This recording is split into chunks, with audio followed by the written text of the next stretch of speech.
സംവാദം കണ്ടപ്പോൾ എനിക്ക് പ്രധാനമായിട്ടും ഇത്രയും വലിയൊരു ഡിബേറ്റ് ഉത്തരേന്ത്യയിലൊക്കെ വലിയ ചർച്ചയായിരുന്നു. അതിന് ആഴ്ചകൾക്ക് മുമ്പേ അത് വലിയ ചർച്ചയായിരുന്നു.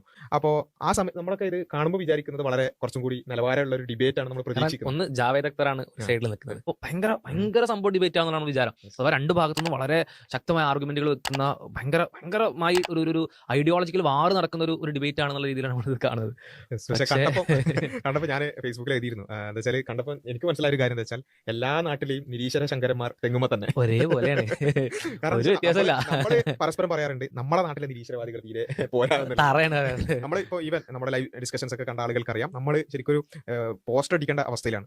നിലവാരമുള്ള നിരീശ്വരവാദിയെ ആവശ്യമുണ്ട് എന്നൊക്കെ പറഞ്ഞിട്ട്. കാരണം ചർച്ചയിൽ വരുന്ന ആളുകൾക്ക് വളരെ ബേസിക് ആയിട്ടുള്ള കാര്യങ്ങൾ പോലും അവിടുന്ന് ഇങ്ങനെ പഠിപ്പിച്ചു കൊടുക്കണം. നമ്മൾ ലൈവ് സെഷൻ എടുത്ത് ലെറ്റ്സ് ടോക്കിന്റെ ഏത് വീഡിയോ റാൻഡം ആയിട്ട് കണ്ടാൽ പോലും നമുക്ക് മനസ്സിലാവും. അതൊക്കെ ഒരു 10 മിനിറ്റ് കഴിഞ്ഞാൽ ഷാനു പഠിപ്പിക്കൽ തുടങ്ങും. ഇതാണ് ലോജിക്, ഇതാണ് ലോജിക്കൽ ഫാലസി, ഇതാണ് യുക്തി, ഇതാണ് സയൻസ് പഠിപ്പിക്കലുണ്ട്. എപ്പിസ്റ്റോളജി പഠിപ്പിക്കുക. ഇപ്പോൾ നമ്മൾ ഇട്ടൊരു ലെറ്റ്സ് ടോക്ക് ഒരാൾ പറ്റൂല, സമ്മതിക്കുന്നില്ല, എന്ത് പറഞ്ഞാലും ഇല്ല, പറ്റൂല, സമ്മതിക്കൂല എന്നാണ് പറയുന്നത്. അതേപോലെ വേറെ സമയത്ത് നമ്മൾ ഒരാൾ റിജക്ട് ചെയ്ത വാദങ്ങൾ അയാൾക്ക് എഴുതി കാണിച്ചു കൊടുത്തു, മറ്റേ നമ്മൾ സ്ക്രീൻ ഷെയർ ചെയ്തിട്ട്, എന്നിട്ട് അക്സെപ്റ്റ് ചെയ്യുന്നുള്ളൂ. വേറൊരു വകുപ്പില്ല, മുമ്പ് നിങ്ങൾ അക്സെപ്റ്റ് ചെയ്താണ് കേട്ടോ, അംഗീകരിച്ചാണ് കേട്ടോ എന്ന് എഴുതിയാലേ അംഗീകരിക്കുന്നുള്ളൂ. അത്തരത്തിലാണ് ഇവിടുത്തെ ആളുകളുടെ നിലവാരം. ഇത് സാധാരണക്കാരല്ല. ഈ ജബ്ബാറായിട്ട് നമ്മൾ ക്ലബ് ഹൗസിൽ നടത്തിയ ഡിബേറ്റ് അതിലൊക്കെ നമ്മൾ കണ്ടതാണ്. നമ്മളിങ്ങനെ കണ്ടിജൻസി വിശദീകരിച്ചു കൊടുക്കും. കണ്ടിജൻസി എന്നിട്ട് ഇവൻ ഏത് വെച്ചാൽ ഷാഹുലിന്റെ നമ്മളെ വീഡിയോക്ക് ടൈറ്റിൽ ഇട്ട് തന്നെ കണ്ടിജൻസി ലളിതമായി ഒരു കുട്ടിക്ക് മനസ്സിലാവുന്ന രൂപത്തിൽ കണ്ടിജൻസി വിശദീകരിച്ചു കൊടുക്കും. അവസാനം ഈ ജബ്ബാർ പറഞ്ഞത് ഞാൻ നിരീശ്വരവാദിയല്ല, നിരല്ലാഹുവാദിയാണ്. അതായത് അയാൾക്ക് ഇത് പറഞ്ഞു പിടിച്ചിരിക്കാൻ പറ്റുന്നില്ല, അതായത് മനസ്സിലാവാൻ ഒരു നിലക്കും പറ്റുന്നില്ല എന്നുള്ളതാണ് അയാൾ എന്ത് ചെയ്യുന്നത്. നേരെ ഇത് ഗോഡ് എന്നുള്ള വിഷയം പറഞ്ഞാലാണല്ലോ കണ്ടിജൻസ് കൊണ്ടുവരുള്ളൂ. അപ്പൊ നേരെ ഖുർആൻ പറയും, അല്ലെങ്കിൽ ഇസ്ലാം പറയും. അതിനെനിക്ക് കുറച്ച് മുമ്പേ പഠിച്ചിട്ട് കുറച്ച് ഞങ്ങൾ പറയാം. നമ്മളവിടെ പറയുന്നത്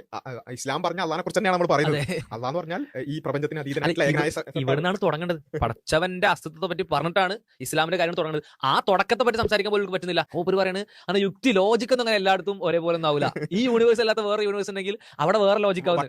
വട്ടത്തിലുള്ള ത്രികോണം വേറെ യൂണിവേഴ്സിൽ ഉണ്ടാവത്രേ എന്ന് വരെ പറയേണ്ടി പഠിപ്പിച്ചു കൊടുക്കണം. നമ്മൾ ഷാഹുൽ ഇരുന്ന് പഠിപ്പിച്ചു കൊടുക്കണം. പാപം തോന്നും നമ്മൾ കണ്ടാൽ.